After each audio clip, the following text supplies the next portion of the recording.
Ons is by 'n nuwe afdeling, Doktrines en Dissipline. Rooms-Katholieke doktrines lynreg teen die Bybel.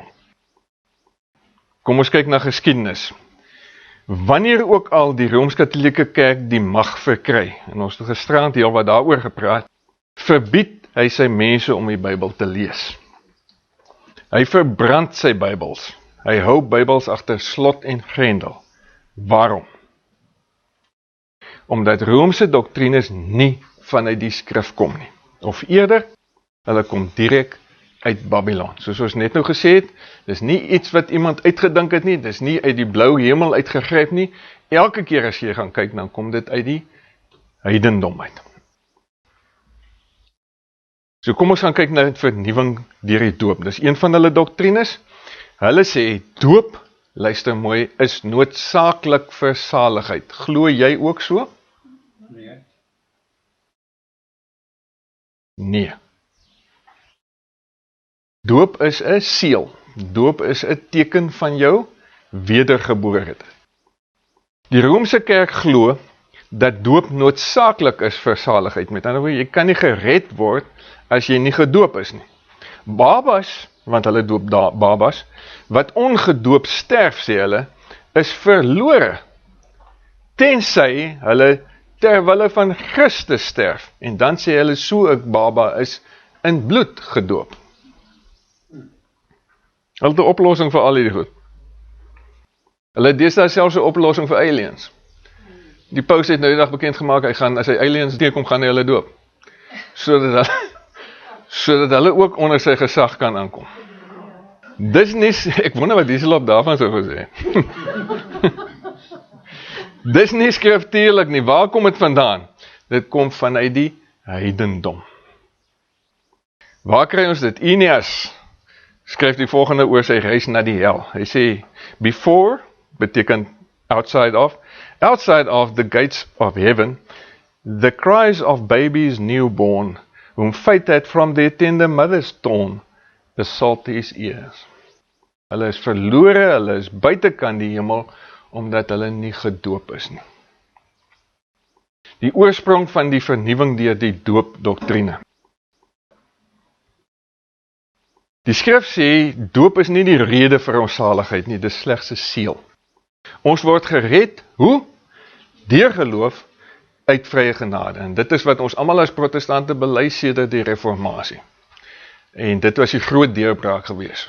Jy het nie die Romeinse kerk nodig nie, jy het nie die paus nodig nie, jy het nie die priesters nodig nie. Jy word gered deur geloof uit vrye genade. Die mens het 'n behoefte gehad aan suiwering van sonde. Ons het nou al hoeveel keer dit gesê, en ons verstaan nou hoekom hulle 'n behoefte gehad het daaraan, want hulle het die ding in hulle self gevind, en hulle kon nie daarvan ontslae raak nie, daar was nog nie 'n Jesus nie. So hulle eerste oplossing was deur middel van vuur. Toe doen hulle eie ding, toe kry hulle eie oplossing. En hulle het deur die vuur gespring, ek het dit net vir julle verduidelik, die groot mense natuurlik het sommer deur die vuur gespring, want hulle kan spring, hulle is groot, maar 'n baba kan nie spring nie, en dit is hoekom hulle die babas dan toegewikkel het in die doeke, en soos 'n rugbybal deur die vlamme vir mekaar aangooi. Kinders is vermoedelijk die God geassosieer met son en vuur. En dit is waarvan die Bybel praat, die kindertjies wat so deur die vuur vlamme gegooi is, om hulle sonde weg te brand. Dis waarvan die Bybel praat, as hy praat van, jou kinders laat gaan deur die vuur vermoedelijk. Iewers, ek weet nie waar dit ontstaan het nie, daar wanbegrip ontstaan onder my tyd, ons generasie se Christene, dat om deur die vuur te gaan vermoedelijk, beteken om oor kole te loop. Niks met koleloperheid te doen nie. Dit dui op hierdie baba ritueel. En so sien ons, dat dit word vandag nog in Afrika gedoen. Die suiweringsagent is nou nie meer vuur nie, dit is nou die rook van die vuur. So waar hulle geglo dat die vuur jou sondes wegbrand, nou preserveer die rook jou. Ons weet rook is 'n preserveermiddel, jy kan kos langer laat hou deur dit te rook, en dit is wat die Afrikaners vandag nog doen met die babas. Die tweede oplossing wat hulle gehad het, was deur middel van water. En hulle het dit gedoen deur besprinkeling met water. En daar word geglo, luister mooi, dat die hemelkoningin op daai manier kinders baar vir God. Die doop is die Hemelkoningin se water wat breek. Hulle word uit haar baarmoeder uitgebore, deur die baba doop. Ons kom nou by die bewyse daarvan uit. Sy was geassosieer met die maan en met water, hier die Hemelkoningin, en die van julle wat die lesing daaroor gedoen het, sal baie goed verstaan, hoekom sy geassosieer word, soos Venus met water. Meksikaanse heidense dooprituele, Xochitl, kom ontstellend baie ooreen met die katholieke kinderdoop. Hierdie rituele is vermoedelik oorgeerf uit Egipte en Persië, en ek bespreek dit volledig in die doopvideo en in die Hemelkoningin video. Die sendelinge het by die ouens daar aangekom in Mexico, wat nog nooit met die Christendom in aanraking was nie. En toe kry hulle 'n baba doopritueel, net soos dit in die katholieke kerk gedoen word. Hulle het dit nie by die Christendom gekry nie, want hulle was nog nooit in aanraking met die Christendom. Waar het hulle dit gekry? Uit Babylon uit. Die Babyloniese doopdoktrine. Die Babyloniese geheimenisse het die volgende gesê. Noag het in 2 wêrelde geleef. En ek het vir julle die storie vertel van Janus, né? Janus met sy ou gesig en met sy jong gesig. Hy was jonk in die voorvloedse wêreld, hy was oud in die navloedse wêreld. Hy het in 2 wêrelde geleef. Hy is genoem Diphtheus, wat beteken 2 maal gebore. Hy het 2 gesigte gehad, een oud, een jonk. Hy is genoem Janus, die man van die see. Hoekom die see? Want hy het in die ark op die waters gedryf. Ek meen, dit was die grootste see wat daar seker ooit was. En niks het uitgesteek. Noag se vloed is beskou as sy doop. Tereg so, want die Bybel sê ook so. Maar dit is foutiewelik beskou as suiwering. Die Bybel sê dat sy geloof voor die vloed hom gered het. Nie die vloed en sy doop deur die vloed nie. Die heidene, hulle glo die doopsritueel sluit bevryding van demone in. Vandag nog gebruik die Griekse ortodokse kerk hierdie storie. Die doop is dus later as 'n voorwaarde vir, in plaas van 'n seël van, wedergeboorte beskou. Ek was verstom.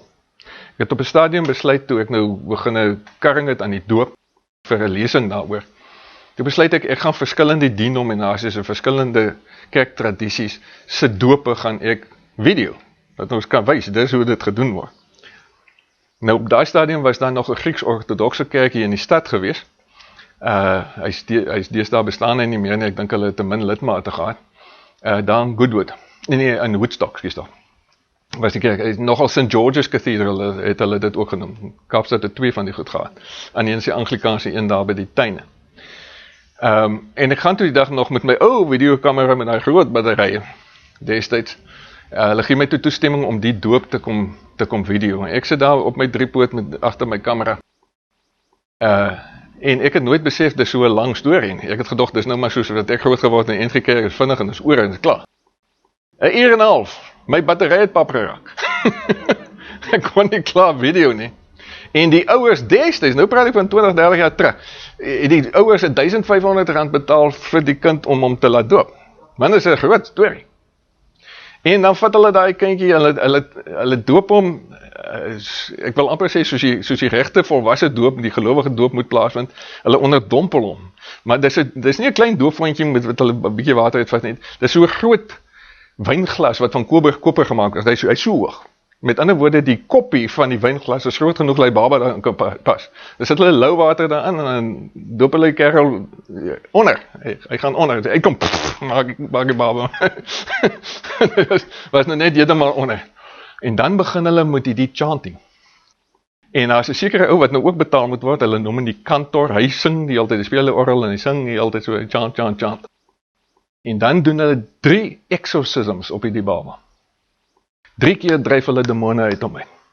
En hulle smeer die olietjies en hulle smeer die speeksel aan sy ore en aan sy neusvleuels en aan sy mond en al die plekke.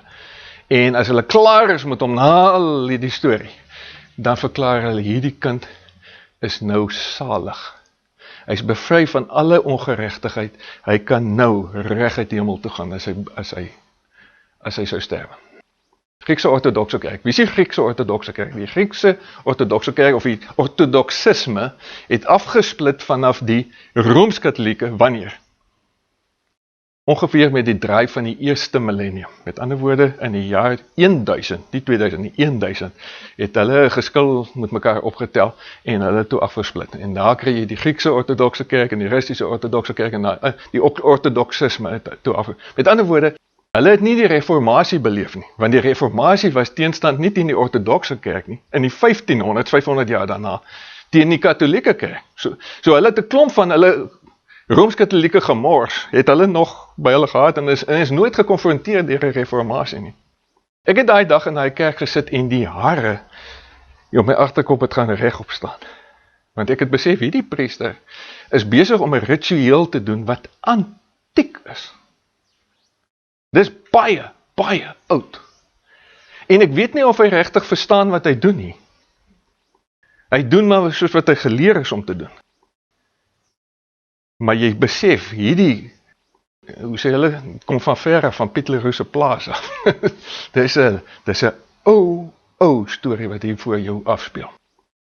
Die Rooms-Katholieke kerk se aanwending van speeksel. Net so, heidens is ander Rooms-Katholieke doop-eienaardighede. Die gebruik van sout, die gebruik van salfolie, salwing, die kruisteken op die voorkop. Die priester smeer speeksel aan die baba se ore en sy neusvleuels. In die Griekse ortodokse kerk, as ek nou reg onthou, was dit olie, hulle het so 'n spesiale kwassie wat hulle dit mee doen. In die geheimenisse, hoe die heidene dit gedoen, in Egipte het ons gekry, dat die suiwerende gees is genoem rek, maar dit beteken ook speeksel. Weereens, een woord, twee betekenisse. Dit wil sê, aanwending van speeksel dui op salwing met die suiwerende gees. Dan nou die Heilige Gees vir hulle, natuurlik nie dieselfde Heilige Gees as vir ons nie. Semiramis se vervolging.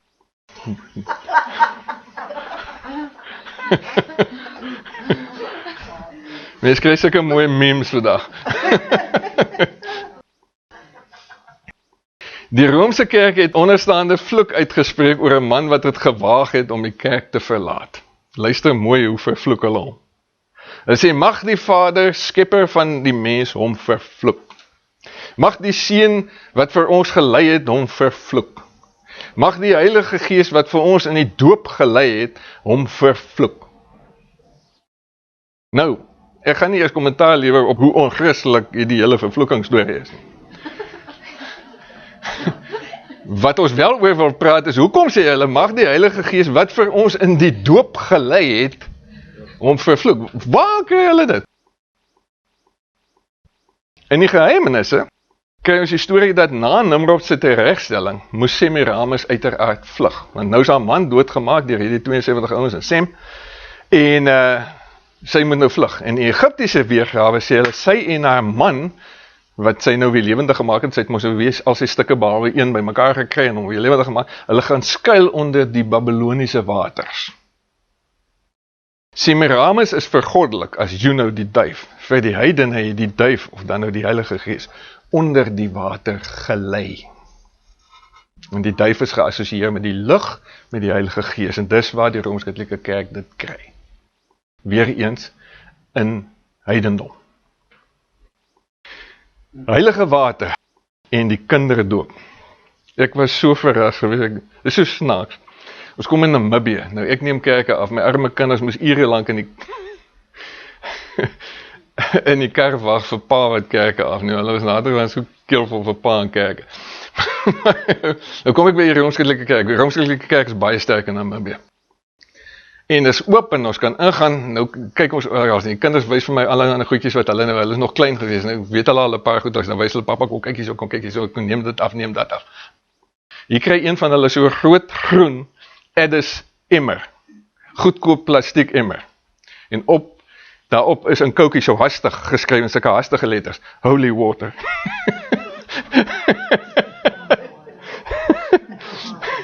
Ek kan nie vir julle sê hoe snaaks dit vir 'n mens lyk. Nou al hierdie, kyk hulle het al die stasies van die 12 stasies van die kruis het hulle daar met hierdie mooi kunstige tekeninge van hoe Jesus suffer en al die vroue wat omkloek en al hulle ou bygeloof is oor hoe Jesus gesuffer het. En dit is alles mooi, vreeslik fancy. So hier staan hierdie emmer, Edis emmer met die holy water so haastig geskryf.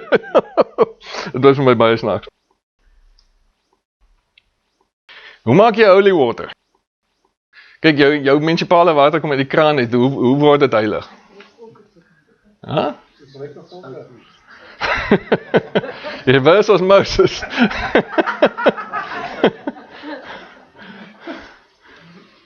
Die heidene het 'n resep vir heilige water. Wat doen hulle? Hulle doop 'n brandende fakkel in die water, suiwering deur middel van vuur. So, hier is die water, kom van die munisipaliteit af, baie unholy. Ek steek 'n fakkel op, brand lekker. Ek brand die onheiligheid uit die water uit met die fakkel. Die Rooms-Katholieke Kerk het 'n beter resep. Hulle doop ook 'n brandende fakkel in die water, suiwering deur middel van vuur. Vuur brand al die nonsens weg. En dan voeg hulle sout by, want sout is 'n preserveermiddel, weet ons almal, né? Hy maak kieme en goeters dood. Nou is die heilige water 'n kragtige sonde suiweraar. So as jy nou heilige water op ouens gooi, dan brand hy al die demone. Die heidene het babas in sulke water gedoop. En dit is hoe die hemelkoninge en kinders vir God voortbring. Ons gaan nou sien hoe doen sy dit. Dit is die Rooms-Katholieke doop. Onveranderd oorgeneem deur protestantse groepe. En ek het nou 'n nota daar gemaak, verduidelik die sluier. Ek het nou met iemand gepraat hier in die breek. Ek weet nie of dit julle ervaring ook was nie, dit was my ervaring. Ek is as 'n baba gedoop deur my ouers. Met baie goeie intensies, hulle het nie van beter geweet nie.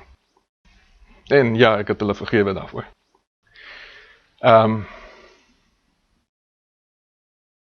Toe eendag beland ek in 'n klein groep, Christengroep, en 'n vrou in die groep sê, kom ons bid dat die Here vir ons goed wys.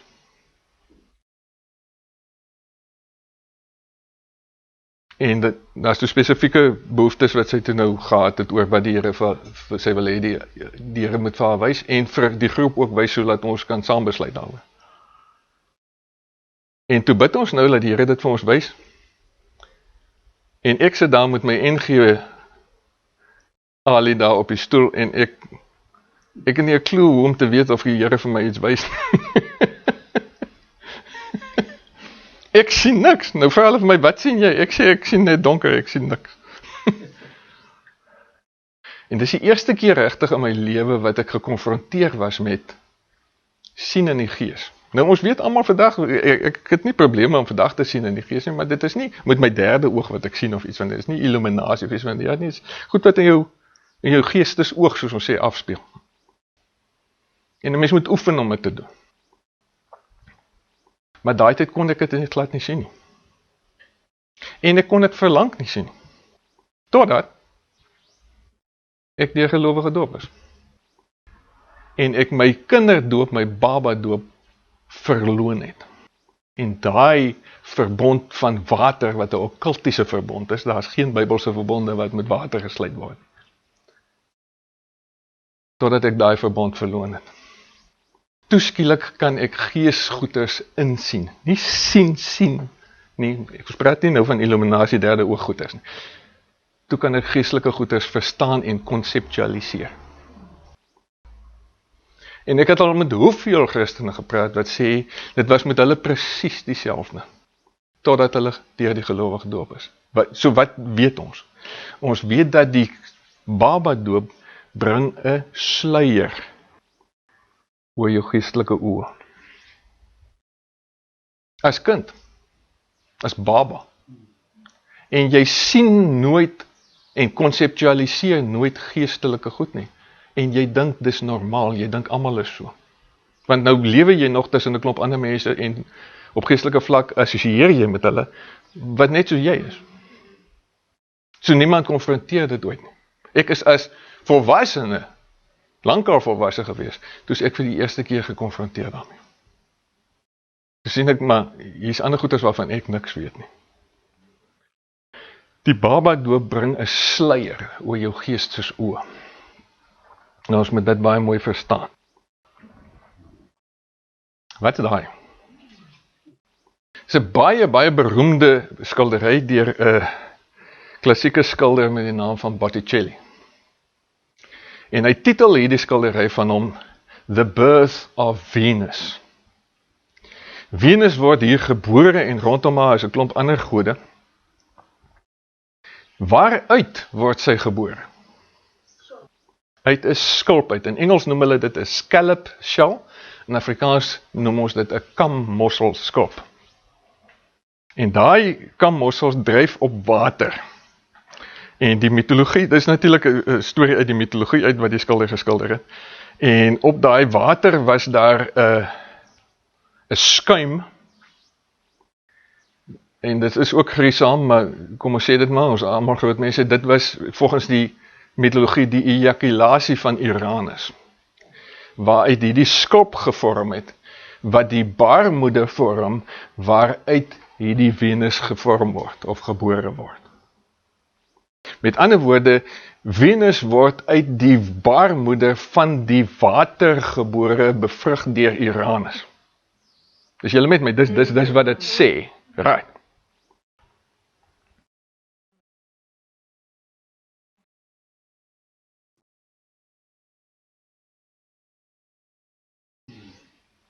Nie die katholieke kerk nie, die Anglikaanse kerk.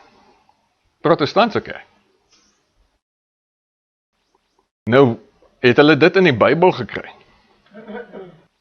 Nee, in die Bybel sê nie, jy moet 'n kind doop as 'n baba, met 'n scallop shell. Hulle kry dit direk uit die heidendom uit die mitologie uit, for that matter. Dit is die hemelkoningin se baarmoeder wat daar voorgestel word. En hierdie kind word vir die hemelkoningin nou gebore, want haar waterbreek behoor hom vir God. En in die antieke heidense gemeenskappe is die grootmoeder, die moedergodin van die heidene, want elke heidense godsdienst het 'n moedergodin, hulle het net verskillende name gegee, is maar almal manifestasievorme van die oorspronklike Semiramis van Babylon, en hulle het haar geslagsorgaan voorgestel deur die Yoni. En wanneer hulle tot haar gebid het, dan het hulle hande so saamgevoeg. En Albrecht Dürer, die kunstenaar, het 'n gravure daarvan gemaak en ons noem dit die biddende hande. En dit is niks anderster as 'n bede tot die geslagsorgaan van die hemelkoningin nie.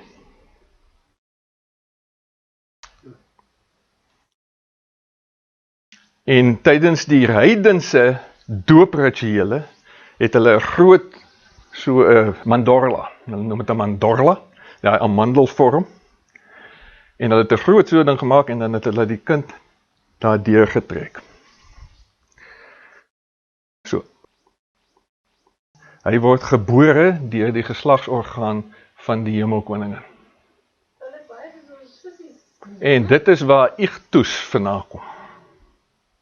Ichthus is die Griekse woord vir vis. En nou die verskoning daarvoor om vir Jesus die vis te noem, die Ichthus, en dit word, ek hoop almal weet waarvan ek nou praat. Die verskoning is, Jesus het vir sy disippels gesê, julle sal vissers van mense word. Hy het nie gesê, julle gaan visse word.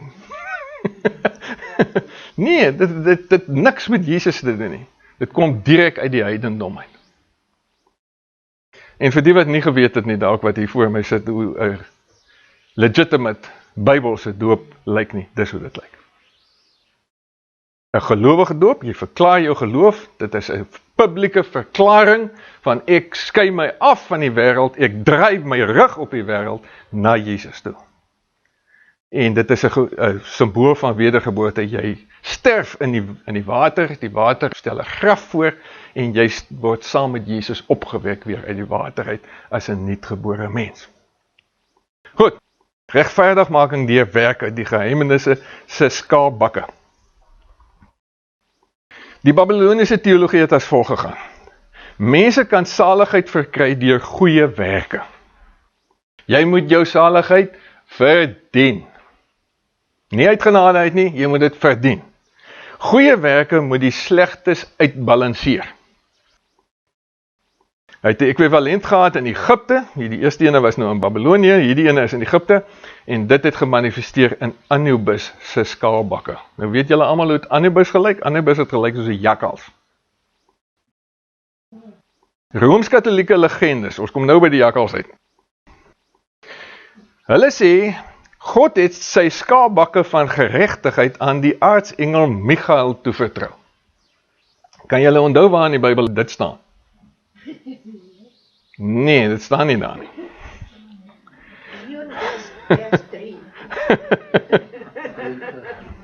Michael weeg die dooie se goeie dade teen die slegtes.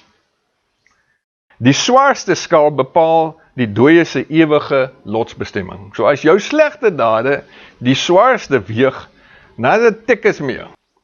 Dan moet jy weer 'n paar goeie dade doen om die spul 'n bietjie te balanseer, sodat die goeie dade kan meer word as die slegtes. Nou, ek weet nie of hulle 'n glyskaal het, of hoe hulle dit bereken, hoe sleg 'n slegte daad moet weeg, en hoeveel hy weeg, hoe goed 'n goeie daad moet wees, om nou baie te weeg, om dit nou te balanseer nie, maar hulle het hulle eie stelsel daarvoor, en daar is Anubis. Dis hoe dit in Egipte gewerk het. En as jy nou gesterf het in Egipte, dan het hulle geglo, jy gaan na die onderwêreld toe, Osiris is die koning en die judge, die regter van die onderwêreld, en voordat hy vir jou judge, dan stel hy vir Anubis daar aan die ou met die jakkalskop, en hy weeg jou hart teen die teken van die waarheid. Op die een skaalbak is die teken van die waarheid, die ding wat lyk soos 'n veertjie, en dan jou hart aan die ander kant. En wat weeg gewoonlik die swaarste, 'n hart of 'n veer? So as jou hart baie swaar is, want al die slegte goed wat jy gedoen het, dan jy probleme. En hier gaan ek nou vir Isla direk quoteer. Hy skryf 'n baie mooi stukkie oor die ware doktrine rondom saligheid. Kom ons lees dit. Deur geloof alleen, uit vrye genade. Regverdigmaking wat so werk, is enerzijds totaal demoraliserend, sê hy, en anderzijds vergun dit niemand met 'n skoon gewete ooit enige gemoedsrus of sekerheid oor sy saligheid nie.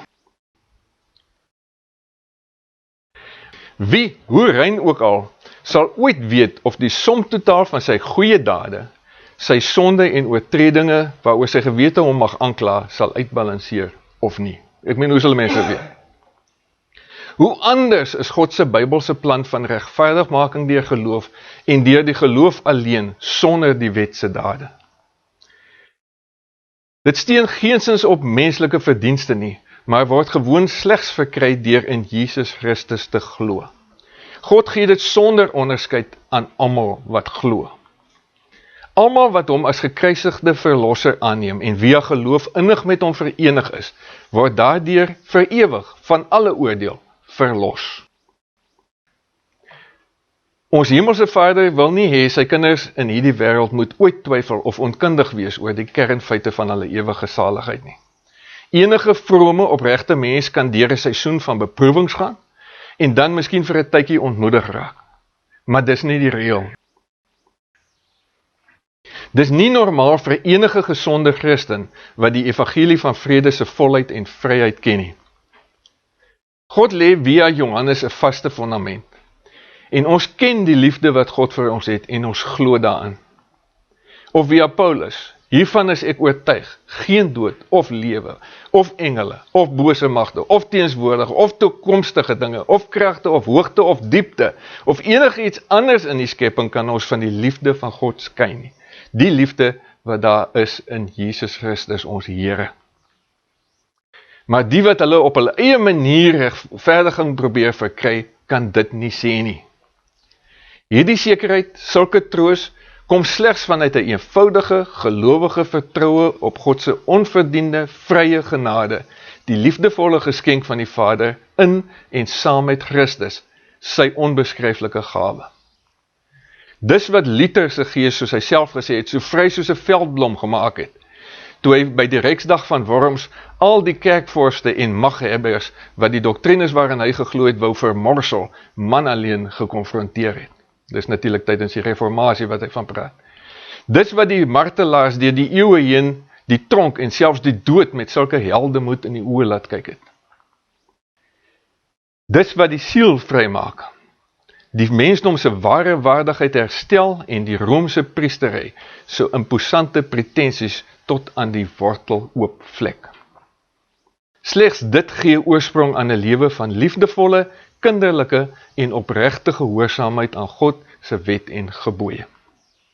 Net dit kan, wanneer die liggaam uiteindelik vergaan, en die een wat die liggaam kan doodmaak naby is, nogtans sê, dood, waar is jou oorwinning? Dood, waar is jou angel? Maar ons dank God dat hy aan ons die oorwinning gee deur ons Here Jesus Christus. Romeinse skaalbakke. Heidense en pauslike autokrate het nog altyd vyhandig gereageer op sulke vertroue aan God. Hul hoofmotief? Ontsê lidmate hul gemeenskap met die Redder, maak hulle afhanklik van die priesterdom. Weereens sit hulle 'n middelaar tussen jou en God, tussen jou en die Allerheiligste. Jy kan nie direk met God kommunikeer nie, jy moet altyd deur iemand werk vir wie hulle daar in daai posisie gesit het. In hierdie geval die priesterdom. Rome saai voortdurend twyfel by mense. Op die konsilie van Trent.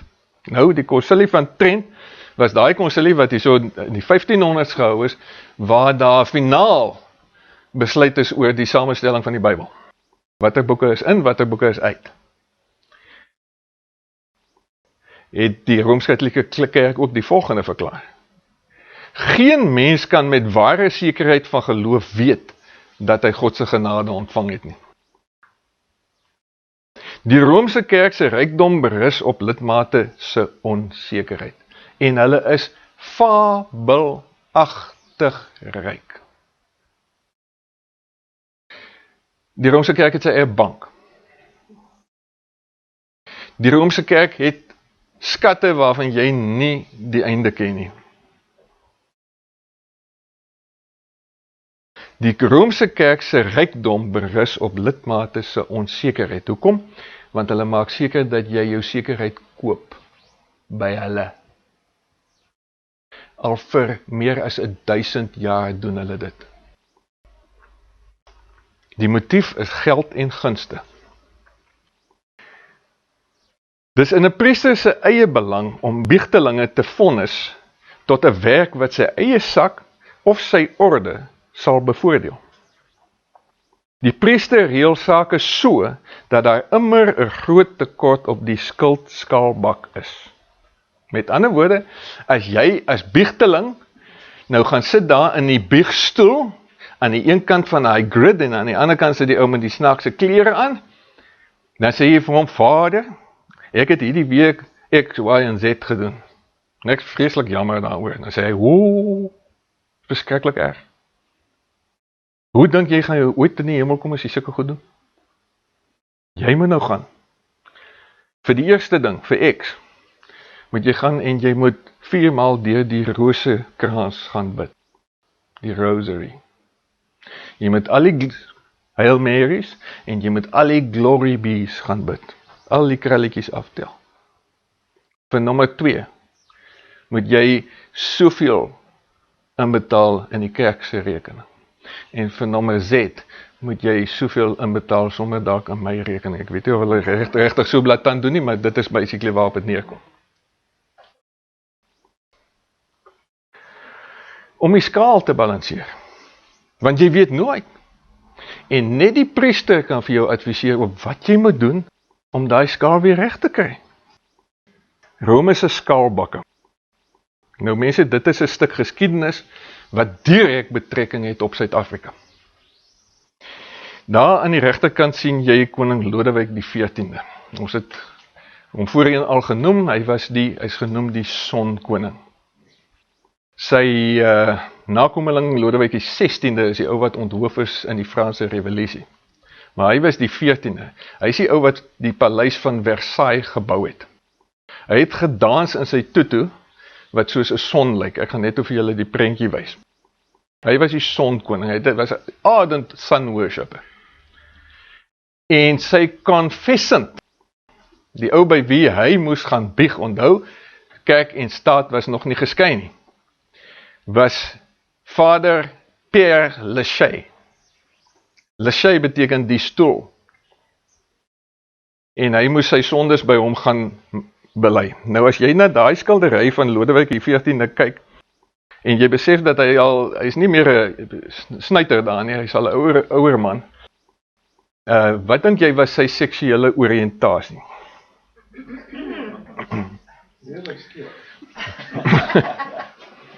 So, as hy moes gaan bieg, wat het hy waarskynlik gebieg? Père Lachaise skryf op die ouend in 'n brief aan 'n ander, ons weet nie wie dit was nie. Skryf hy die volgende wat gebeur het in daai biegstoel van die koning. En hy sit nou aan die een kant en die koning sit aan die ander kant. Hy sê aan hierdie is waarskynlik 'n medepriester of 'n mede-jesuïet, want die ou was 'n jesuïet ook. Hy sê, sedert die net ek dikwels as hy kom bieg, dis nou die koning, die helse verskrikkings om sy ore laat echo. Ek het hom elke keer laat kreun, vrees en bewe, voordat ek hom kwytskelding gegee het.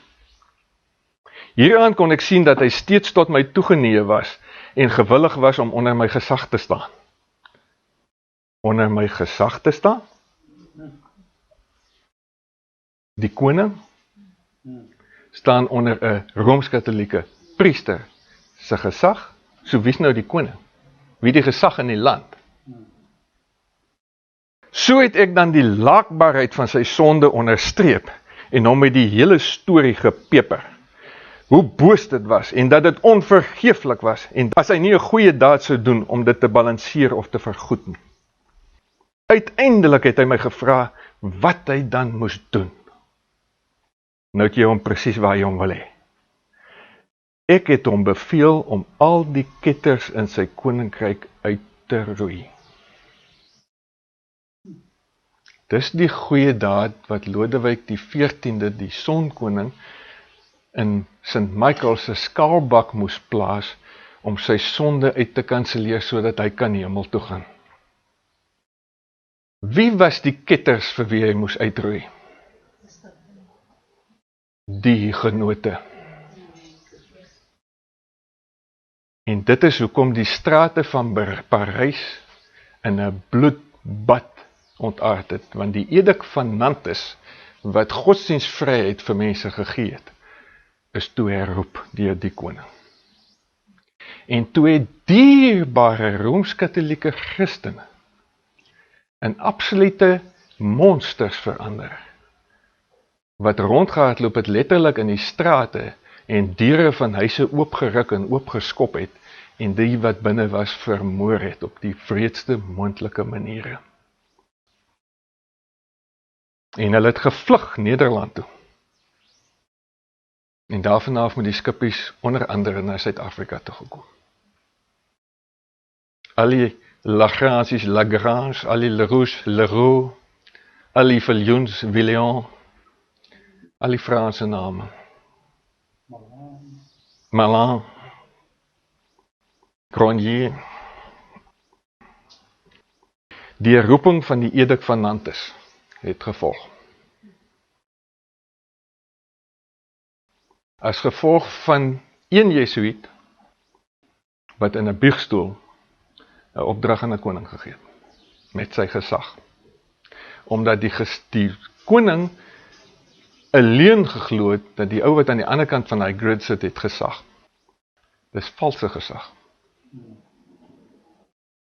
En dis hoe hy gedans het.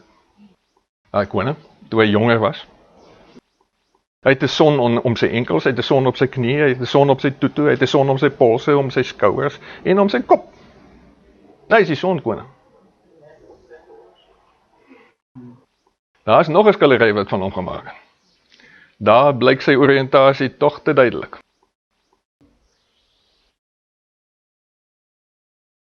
Die Hugenote. Die goddelose koning het teesinnig ingestem. Die ketters is wreed uitgemoor. Die hugenote het gevlug. Die koning is kwytgeskeld. Maar met sy dood moes hy steeds nog baie in die skaalbakke plaas voordat dit behoorlik gebalanseer was. Hoe nice is dit vir 'n priester as jy aan die ander kant van die grid die koning van die land het, want hy het uitvoerende magte en hy is die baas met sy handtekening van baie geld. Die Egiptiese Anubis is niemand anders as die Griekse Mercurius nie.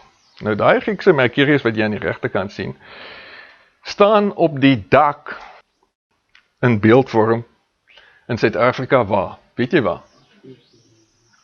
Op die Unie-gebou. Ons administratiewe gebou, wettelik gesproke, so in Suid-Afrika. Mercurius is die god van diewe. O ja. Rome maak van God se huis 'n rowerspelonk. En Suid-Afrika maak van sy administrasie 'n steelery. Om mense van hulle geld te beroof is erg genoeg, maar om hulle boonop uit hulle siele te verneek is duiwels. It's diabolical. Dis wat Rome doen. En ons moet maar hierdie prentjies van mekaar wys, want anders vergeet ons die geskiedenis. Dis wat tydens die Franse hugenote se slagting gebeur het. Kyk bietjie in daai prentjie wat gebeur. Daar word 'n vrou doodgesteek met 'n spies en oral word die mense uit hulle huise uitgeruk en in die straat, en jy sien net swaarde swai en koppe wat afgekap word en mense wat dood lê in die strate. Dis die martelkamers. Hiervoor word 'n ou se voete in die vuur gebrand. En daar word duiwels uit hom uitgedryf. Julle sien daar die een ou, die kruis daar so weet, hy's vasgeketting aan die vloer. Hier aan die linkerkant word 'n ou lewendig afgeslag. Sien julle, hy is besig om die vel van sy arm af te trek. Agter hom is 'n ou wat onderste bo gekruisig word. Agter hom is 'n ou met 'n trechter in sy mond, hy is besig om vloeistof in sy keelgat af te gooi, totdat hy letterlik bars. Aan die regterkant omhoog word 'n ou gehuis met sy arms agter sy rug, wat agter sy rug vasgeboei is, en hy word opgehuis met 'n gewig aan sy voete, sodat sy armpotjie sal dislokeer. Geweldig pynlik. En heel aan die agterkant sit die Romeinse monnike, en hulle hou boek van alles. So laat alles mooi netjies aangeteken word, en die saak goed geadministreer word. Die Romeinse orde wat by hierdie goed betrokke was, was die Dominikaanse orde. Hulle was die wrede monnike. En dan het ons vandag daar in die Karibiese eilande, het ons die Dominikaanse Republiek. Ek is so bly, ek bly nie daar nie. Die Ierse bloedbad, kyk wat gaan daar.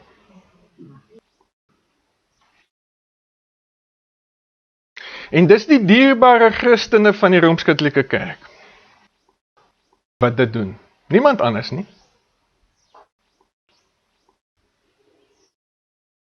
Weer die hugenoot, hulle storm in die huise in en steek die ou dood in sy bed.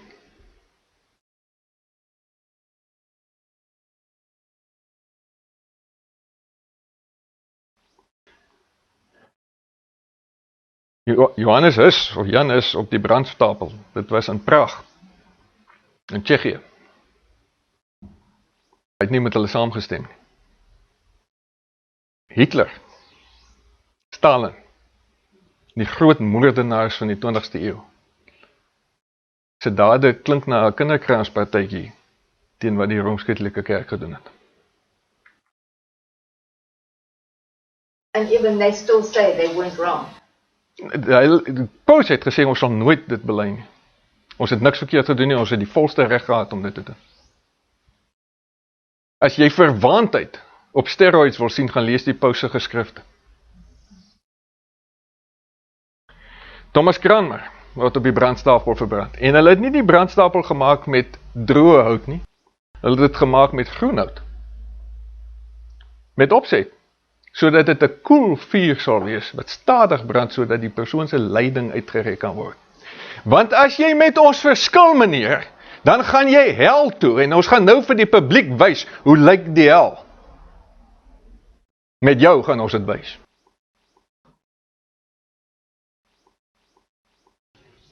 Kyk hoe vernederend.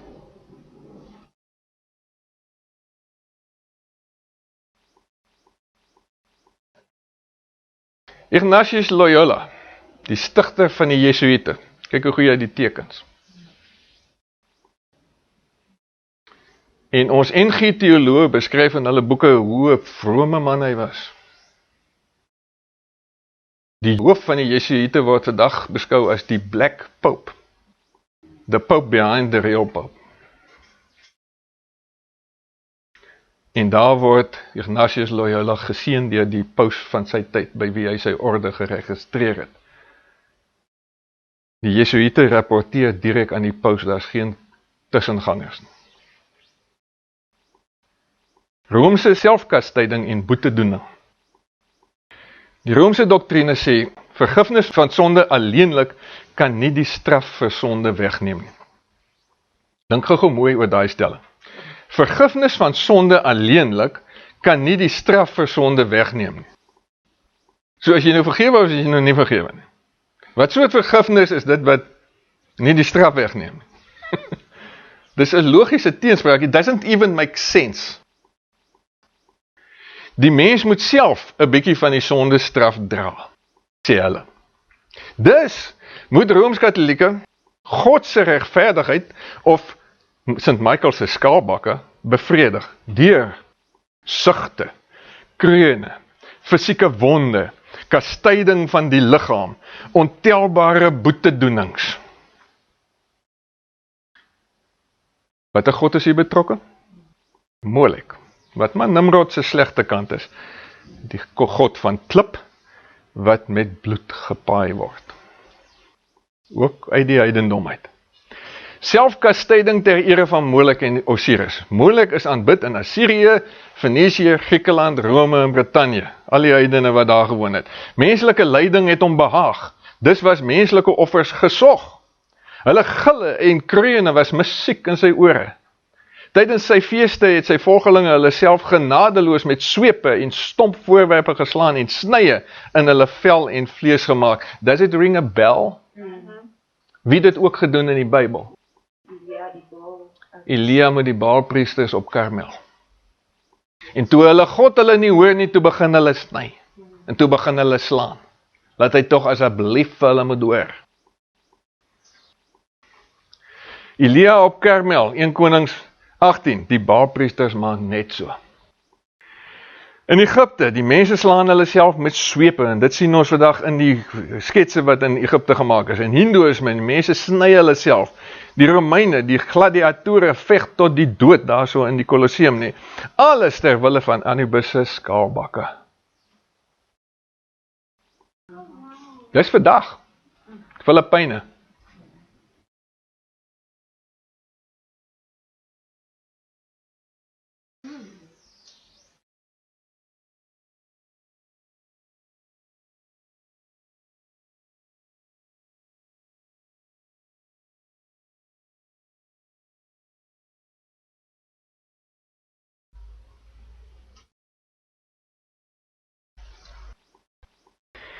Die flagellante.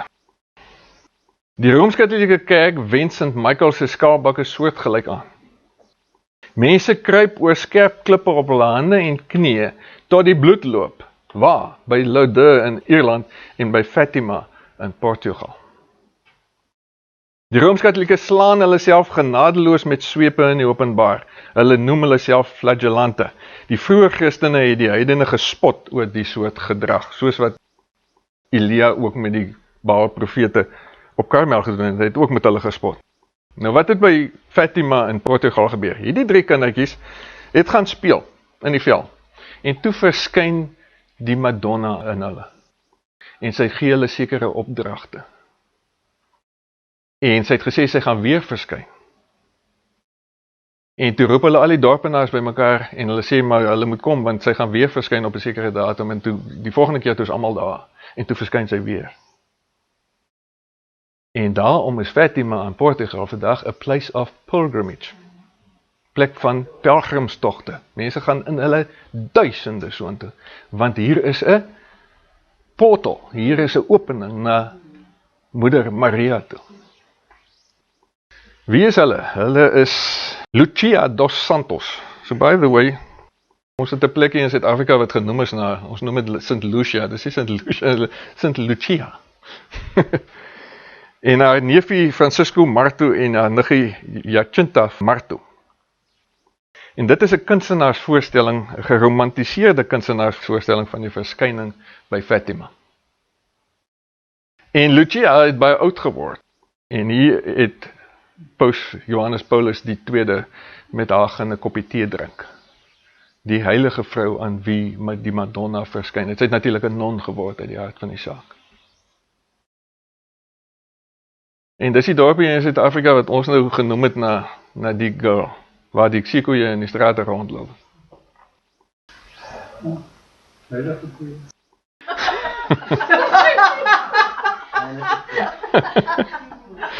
Jy is nou te skerp. En dit is Fatima vandag in Portugal, dis hoe dit lyk daar. Die plekkie in die veld waar die kindertjies nou was, alles is deesdae bebou. En dit is 'n absolute shrine wat hulle daar opgerig het. En daar is, wat jy nou moet oplet is, daar in die middel links, sien jy 'n horisontale wit lyn. Wat is dit? Dit is die paadjie wat hulle moet kruip na die shrine toe. Julle sien die shrine so min of meer in die middel van die foto, waar Maria se beeld staan.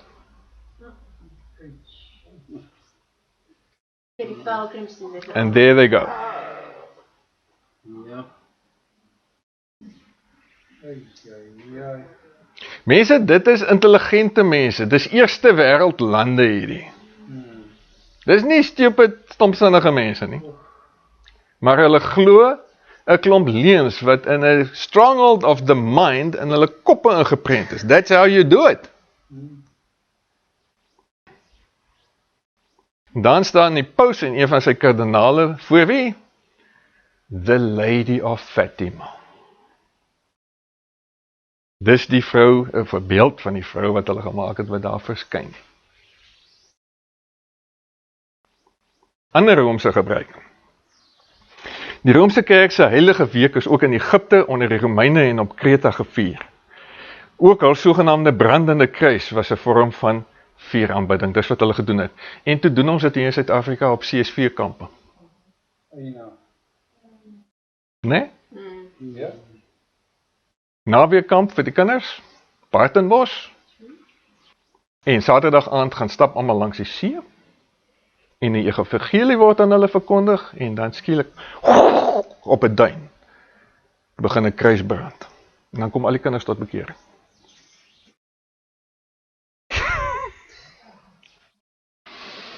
Ten spyte van die wonderlike goeie werk wat die CSV organisasie in Suid-Afrika gedoen het, is die gemors ook daarin gesluit. En ons leiers het nie geweet watter tipe gemors dit is nie. Die presiese rituele van Nimrod van antieke tye en die akkurate uitvoering daarvan kan vandag nog in die Rooms-Katolieke Kerk gesien word. Die Romeinse mis, die bloedlose offer van die Romeinse mis. Hoe word sonde vergewe? Deur die stort van bloed. En so alleen. Ons hoef dit nie meer vandag te doen nie, want dit is een keer gedoen deur 'n perfekte offer, wat ons vier in die nagmaal, met 'n simbool van bloed. Is julle almal met my? Right. Die Romeinse mis verskil van die nagmaal. Geen wyn word gebruik nie, daar is geen simbool eers van bloed nie. So vandag sonder vergifnis plaas. Nie, not within a mile. Volgens Tacitus en Herodotus en Pausanias, hierdie bloedlose offers is heidens. Al die antieke skrywers sê dit. Venus is anders as haar seuns, sê die heidene. Sy het 'n afskuw van bloed. Sy is sag, sy is vriendelik, die genadige moeder, die hemelse duif. Sy is genoem Melita, wat beteken mediatrix, bemiddelaar. Nes die Rooms-Katolieke Maria. die heidendom het al so genoem. Maar 1 Timoteus 2:5 sê, slegs Jesus is ons bemiddelaar. Bloedlose offers is aan Venus gebring. Babylonië, Athene, die Romeine, Indië en China het almal hulle godinne so uitgebeeld. Jesus se beeld verdraai in die Rooms-Katolieke Kerk. Nes die heidene beeld die Rooms-Katolieke Kerk die seun uit as streng, onverbiddelik, 'n regter, voor wie die sondaar in die stof moet kruip en nooit seker kan wees dat sy gebede verhoor sal word nie. Volgens die Rooms-Katolieke Kerk het Christus die reg en oordeel vir homself uitgehou, maar die uitoefening van genade aan sy moeder oorgelaat. So Jesus is die regter, hy is streng, hy is onverbiddelik, maar sy moeder is die genadige een. En daarom sal hulle altyd praat van the merciful, gracious mother. Wat is die oorsprong daarvan? 'n verhaal oor die Hindoe godin Kali en haar seun egnoot Shiva. Maar ons gaan nie daarop in nie. Jy kan het gaan lees in die boek as jy wil. Jesus antwoord die vrou. Volgens die Rooms-Katolieke Kerk sê hulle, om die seun se toorn, want hy's nou die regter, nee, hy's die streng een, om die seun se toorn te laat bedaar, wat moet jy doen? Jy moet vir die moeder vra, vir genade by hom. En wat doen sy dan? Sy draai na hom, en sy ontbloot haar borste, waaraan hy gedrink het, en dan versag hy. Nee?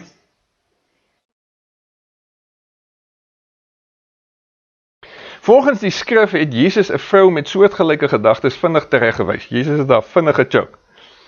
Sy het gesê, hoe bevoorreg is die vrou wat u aan haar liggaam gedra en aan haar bors gevoed het? Waarop hy geantwoord het, nog meer bevoorreg is hulle wat die woord van God hoor en het onderhou.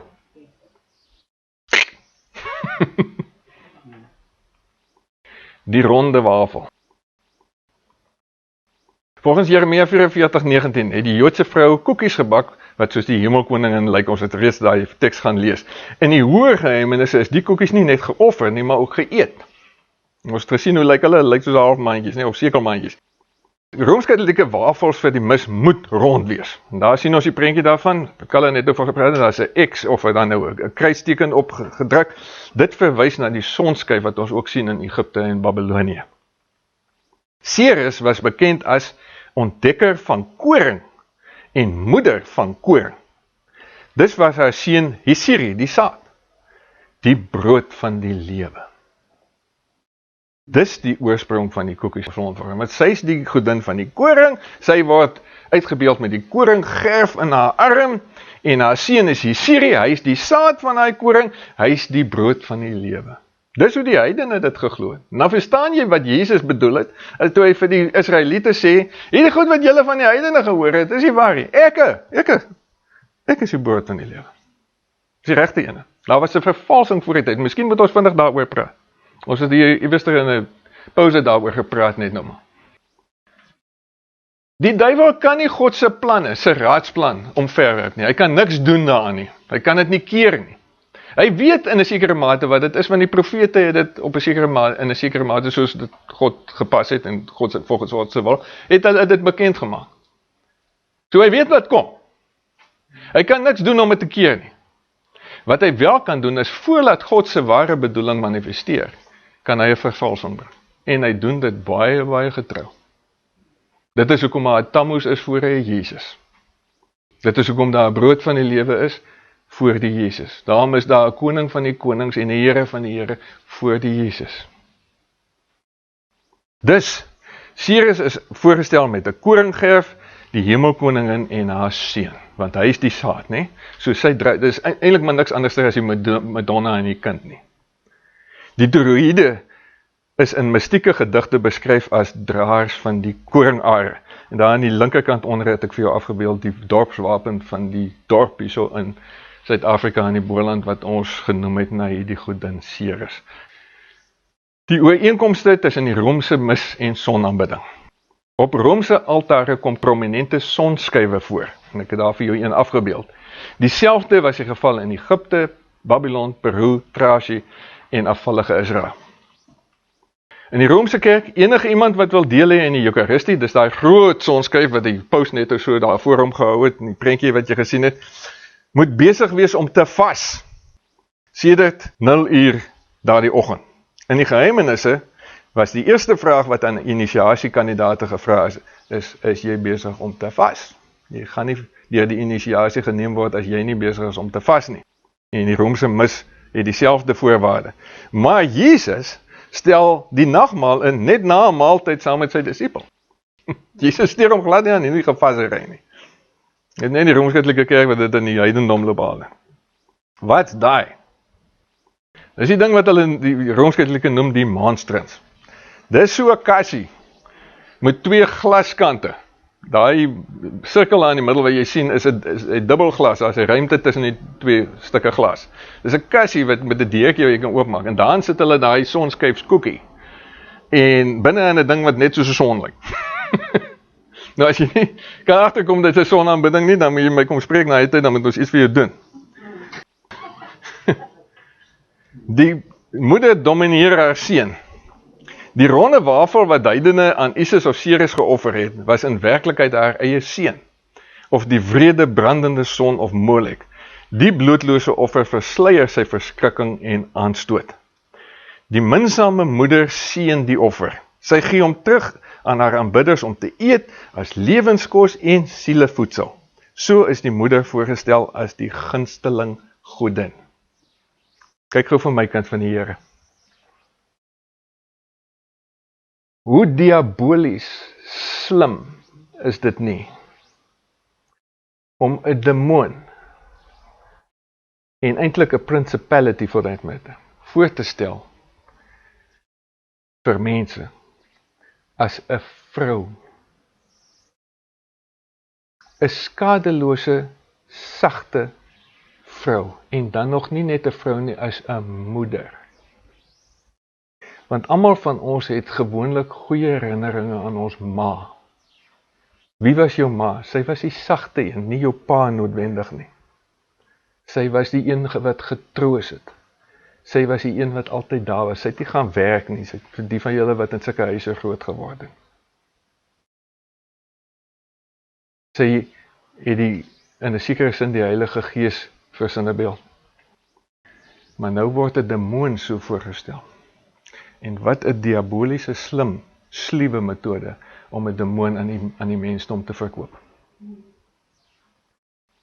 En om presies dieselfde rede oorskadu die Romeinse Madonna as genadige, barmhartige moeder ook haar seun. En nou het die aanbidding van die Vader geskuif na die seun toe en nou volledig is dit by die moeder in ons tyd. Paus Johannes Paulus II met sy Eucharistie, Benedict met syne en Francis met syne, hulle doen dit almal. Sonaanbidding, paganism. And they all know they do. They know exactly what they're doing. It's not about the kingdom of God at all. Dit gaan oor beheer oor mense. Die monstrans, Paus Johannes Paulus, Benedict en Francis, almal doen dit, hulle weet presies wat hulle doen. Die allegoriese betekenis van IHS, IHS. Vir Rooms-Katolieke beteken IHS, Jesus hominum salvator, Jesus die saligmaker van mense. Vir ingelyfde Romeinse Isis aanbidder, met ander woorde in die geheimenisse ingelyf, beteken IHS, Isis, Horus en Seb, die moeder, die kind en die vader van die gode. Dis waar hulle dit gaan kry het, soos al die ander goed ook. Niks met Jesus hominum salvator te doen nie. Vroeger Christene, hulle het die offer en eet van hierdie koekie as kettery beskou en selfs 'n naam daarvoor gehad. Die Rooms-Katolieke Kerk, hierdie koekie oorheers alle nagmaalsvieringe. Jy sien dit in die flieks, nee, hoe die priester daai kom staan voor hom, steek sy tong in en sit hy koekie daar so op sy tong neer. En geen wyn nie. Net die koekie. En hulle nooit wyn. Nooit wyn nie. Die priester drink wel wyn, maar die lidmate nooit. En dit is hoe hulle dit voorstel. Dis hulle mis. Wat sien jy? Wat sê die simboliek vir jou? Dieselfde wat ons gisterand mee afgesluit het. Dis die manlike son wat ingaan in die vroulike baarmoeder. Dis 'n bevrugting wat plaasvind en jy sien 'n reënboog. It's a covenant. Dis wat die simboliek vir jou sê. En dis hoe die vrymeestelaars dit voorstel. Skildery. Dieselfde idee. En dit staan in 'n nis. Wat is die nis? Dis ook 'n baarmoeder. Enige holding in simboliek is 'n baarmoeder. En dan links en regs sien jy twee, wat is dit? Horns of plenty met ribbons daar rondom, dis maar Jachin en Boas. Die laaste salwing, Rome se valse voorwendsels. Jakobus het 'n teks. Hierdie teks het duidelik te doen met die persoon se herstel. Wat sê daai teks? Die teks sê dat as daar ouderlinge is in jou gemeente, dan moet hulle, as iemand siek is, moet hulle moet die sieke salf, en wat gaan dan gebeur? Dan gaan hy gesond word. Nou sê die Rooms-Katolieke, dis wat ons doen. Ons gaan salf vir jou. Maar hulle sê, ons salf vir jou wanneer alle hoop op gesond word, op herstel, laat vaar is. Die ou so siek, hy gaan nie weer regkom nie. Dan salf ons hom. Dis nie wat die teks sê nie. Die teks sê, jy salf hom sodat hy weer sal gesond word. Rome sê, hulle wend dit aan as verskoning vir die laaste salwing. In Engels, extreme unction. Dit word in die Rooms-Katolieke Kerk slegs bedien as alle hoop op herstel laat vaar is. In Babylonië, Beelsamen is die hemelse Here, ook die Heer van die olie. Een woord, twee betekenisse weer eens. Dit wil sê, Beelsamen is verbind met Messias, die gesalfde. Volgelinge neem 'n olyftak na sy tempel. Vergelyk die Griekse Zeus, die Olimpiese spele, die olyftak, die Romeinse Caesar. In Athene, by Zeus, die hoofgod, se tempel, was daar aan die agterkant van die tempel, het daar 'n reuse olyfboom gestaan. So as jy nou vir Zeus wil gaan aanbid het, dan jy 'n takkie gepluk van die olyfboom, en jy het 'n kransie daarvan gemaak, en het om jou kop gesit, en dan gaan jy tempel toe. Want dan word jy beskou deur Zeus as 'n seun van die olie, want jy het 'n olyftakkie met olywe op jou kop. En medaillewenners op die Olimpiese spele, daar het ek vir jou 3 afgebeeld wat ek 'n foto van kon kry. Hulle kry 'n olyfkransie. Want jy is nou gepresteer, jy is nou 'n seun van Zeus omdat jy so gepresteer het. Jy is onoorwinnelik, niemand kon jou wen nie. Die heidense laaste salwing, kom ons kyk wat doen die Rooms-Katolieke. In die geheimenisse, net voordat die kandidaate van aangesig tot aangesig moet hulle kodak sou kom, is hulle met 'n skerp oliemengsel gesalf, of selfs daarin gebad. Die doel was om die kandidaat teen die God se toorn te beskerm. Kyk, hulle het nou eers sy conscience geprobe, nee, en al die sondes en elke noek en kry nie uitgehaal, en nou as hy net om hom te beskerm, as 'n backup, het hulle hom gesalf ook met die pungent oliemengsel. In die Rooms-Katolieke Kerk, wat doen hulle? Die laaste salwing ontspring duidelik uit dieselfde bron.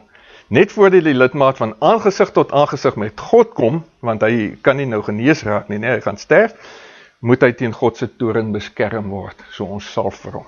Dis hoekom hulle dit doen. Weereens, waar kom het vandaan? Reguit uit die heidendom uit. Die vaggevier en gebede vir die dooies, 'n tweede kans. Alle heidense stelsels bied volgelinge 'n tweede kans op redding na die dood. Hoekom? Because it pays. Jy gaan geld maak uit. Ouma is nou dood. Ouma was losbandig. Ouma het gevloek. Ouma het gedrink. Maar ek was baie lief vir ouma. Ek is die priester. Jy kan vir ouma 'n tweede kans gee. Het gaan jou kos, maar daar is 'n tweede kans. Kom ons begelei vir haar deur die vagevuur. Die Romeinse stelsel, die vagevuur, is 'n plek van suiwering na die dood, sê hulle. Jy is nou nog nie reg genoeg nie. Nou moet jy nog 'n bietjie brand, net al die nonsens uit jou uitbrand. Dit gee aan verdoemdes 'n kans op die hemel. En nou kom die kasregister in. Priesterlike uitbuiting. Die motief is geld. Die uitbuiting van die familie se emosies, mense se sielekreet om redding op hulle sterfbed. Mense siele word soos handelsware behandel. Die Romeinse kerk verskaf priesterlike dienste. Die dienste begelei die dooie op sy hemelse reis. Die familie moet vir die dienste betaal en aanhou betaal. Die heidene doen net so in Griekeland, Indië, Tartarije en Egipte. Die eerste diens is die maandelikse herinnering. Nou, dis die Afrikaans, is eintlik beter bekend in die Engels as die the month's mine. So, as ouma nou dood is, nou treur die familie, almal is hartseer, ouma is dood. Tok, tok, tok in die deur. Maak oop, hier staan die priester. Hy sê, it's the month's mine. Vandag gaan ons nou na 'n maand, gaan ons dink aan ouma wat dood is. Priester kom in, en hy doen 'n klomp rituele, wat vir ouma begelei deur die vagevuur. En as hy klaar is, dan betaal jy hom. En dan seker sy hand in sy sak, en hy's weg. Vir 'n maand. Want het julle al agtergekom, na elke maand is daar weer 'n maand. Dis altyd so. So na 'n maand, tok, tok, tok, it's the month's mine. Na nog 'n maand dink ons weer aan ouma. En hy kom in, en hy doen sy rituele om vir ouma deur die vagevuur te kry. En as hy klaar is, en jy betaal hom, en hy's weg, vir 'n maand. Na nog 'n maand, tok, tok, en hy sal aanhou klop, totdat jy ophou betaal. Dan klop hy nie meer. Maar solank as jy betaal, en as jy nou dink, ouma is nou goed georganiseerd aan die ander kant, dan hou jy op met betaal. Maar as ouma nou baie sleg was, dan betaal jy lank. Mense, dit is hoe die Rooms-Katolieke Kerk sy rykdom gekry het. Die mense leuns te laat glo en hulle te laat betaal daarvoor. Dit kom neer op heidense swendelary. Dit bring God oneer en bedrieg mense met valse hoop. Dit verneek mense terselfdertyd uit hulle geld en hulle saligheid. Ons dankbaarheid dat ons aan Rome se slawejuk ontsnap het. Al hierdie doktrines het dus hulle oorsprong in Babylon. Vernuwing deur die doop, regverdigmaking deur werke, die Romeinse mis, die laaste salwing, die vagevuur. Ons het nou deur hulle almal gegaan. Is die ganse Romeinse stelsel dan nie Babylonies nie, vra Islam? Ons rede tot dankbaarheid. Ons het Rome se slawejuk ontkom, 'n juk wat nie kan red nie. Ons verlos het vir ons sondes betaal. Hy red ons van die hel se kloue. Hy gee ons sy Heilige Gees en neem ons as kinders aan. Ons het nie een van hierdie gimmicks nodig nie. Amen. Baie dankie vir julle aandag. Julle het mooi wakker gebly, party van julle tot aan die einde. Baie dankie.